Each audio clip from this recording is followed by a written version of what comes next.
Hi, this is Stephanie Miller from The Stephanie Miller Show. Please enjoy this exclusive clip from my show on Political Voices Network. You keep saying, you tweeted, if you think Trump is getting more desperate now, wait till we get closer to Election Day and polls have him trailing even worse. He will openly be calling for violence. Well, he already is, right? Mm-hmm. Yeah, and it's going to get even more dangerous. The media is covering it. I mean, they're covering Trump too much, to be honest, because they're not covering Vice President Harris enough in terms of what she's talking about in policy. But Trump is doing this on purpose, but he's also becoming more unhinged. Mm-hmm. He sees what we see. He sees every poll is close, so he's got to animate his voters. And how does he do it? He's got to double and triple down on white supremacy. Remember Bill Clinton, it's the economy, stupid. With Trump, it's the white supremacy, stupid. But he knows it. You don't have to remind him. And then the idea of imploring language that could cause violence.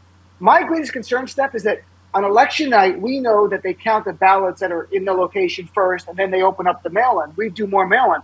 So if he's leading in those blue states, he calls on the supporters to literally go stop the count. Yeah. Go to Arizona, go to Maricopa County, stop the count. Go to Philly, stop the count. Storm in there, tear up ballots, whatever has to be done. That's my greatest concern. That's what he'll do. Yeah. I mean, you know, now that you bring that up, Dean, it's kind of a dilemma, isn't it? Because they make such efforts to suppress the vote of people they know are going to vote Democratic. And so you feel like saying that's why we should vote early. So you don't have to get childcare and take off work and stand in the rain for 9 hours and get, intimidated at the polls. But then you're right. They try to hedge that bet by saying we're not going to count those votes. And then we're going to say, oh, they're stealing it now. We should stop the counting now. So what do you recommend people do? Because I think it really is. I keep saying this over and over, Dean. They don't seem to be preparing to win. They seem to be preparing for how to cheat. So they are. Well, look, I'm from New Jersey. We say vote early, vote often. So that's our big thing. Vote as many times as you can. I'm kidding. Do it one time. Look, you've got to vote, and you've got to hope that law enforcement secretaries of state are taking this seriously, and we know they are. We all saw January 6th, right? So they're not oblivious. I think it's going to be challenging for some governors. Will they call the National Guard to surround ballot places where they're going to count the ballots?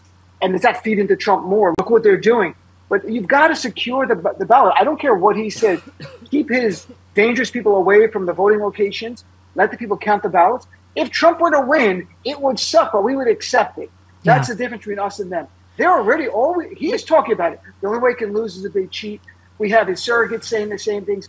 They are radicalizing the base of people like an ISIS or Al-Qaeda recruiter to be ready, if he calls on them, to walk through that doorstep of violence, to commit acts of violence to get him in power. The good thing is Biden's in office and he has absolute immunity, folks. We need a music for that. Absolute immunity music. Man. Dun, dun, dun, dun. But Dean, I hadn't thought of that till you just brought it up, that they really do try to get you coming and going on vote suppressing, right?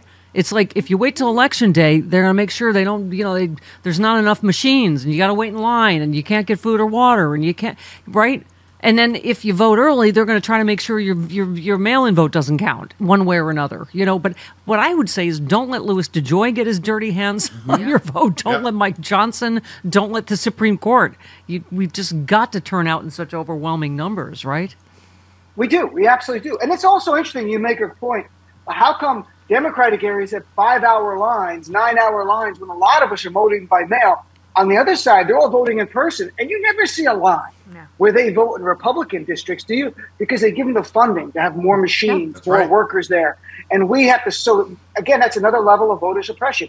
Make it harder. There was a study a few years ago how in areas where Democrats vote more in red states, they have less machines, longer waits. That's all by design. So people go like, it's just not worth it. That's what they want you to do. They want you to go home. Don't check out, check in. And to my friends, I say to people upset with any policy about anything, don't check out. Yep. This is how we change it. We're going to have a president who's going to listen to us. We're going to pressure President Harris to change on policy that we believe in. But I think she's there on most of them, to be blunt.